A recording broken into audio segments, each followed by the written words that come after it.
দুর্নীতি দমন কমিশনের নবনিযুক্ত চেয়ারম্যান মোহাম্মদ আব্দুল মোমেন আগামী 7 দিনের মধ্যেই নিজের স্থাবর অস্থাবর সম্পদের হিসেব দেবেন। বুধবার সেগুনবাগিচায় সংস্থাটির প্রধান কার্যালয়ে যোগ দিয়ে সাংবাদিকদের কথা জানান তিনি। এর আগে বিকেলে এক সংবাদ বিবৃতিতে দুদক চেয়ারম্যান ও কমিশনার পদে নিয়োগপ্রাপ্তদের স্বচ্ছতা নিশ্চিতে আয় ও সম্পদ বিবরণী, দুর্নীতির অভিযোগ থাকলে সে বিষয়ে তথ্য প্রকাশের আহ্বান জানায় টিআইবি।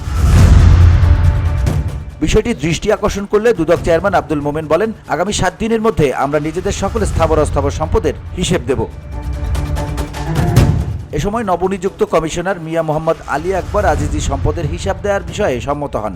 নতুন নিয়োগ পাওয়া আরেক কমিশনার ব্রিগেডিয়ার জেনারেল অবসরপ্রাপ্ত হাফিজ আহসান ফরিদ যোগ না দেওয়ায় উপস্থিত ছিলেন না। সাংবাদিকদের সঙ্গে প্রথম সাক্ষাতে মোহাম্মদ আব্দুল মোমেন বলেন, যেখান থেকে নবজাগরণের সৃষ্টি সেটা হচ্ছে বৈষম্য। বৈষম্য মানেই দুর্নীতি। আমরা যদি দুর্নীতিকে কাট করতে পারি, কমিয়ে আনতে পারি, তাহলে বৈষম্য ক্রমাগত কমে যাবে।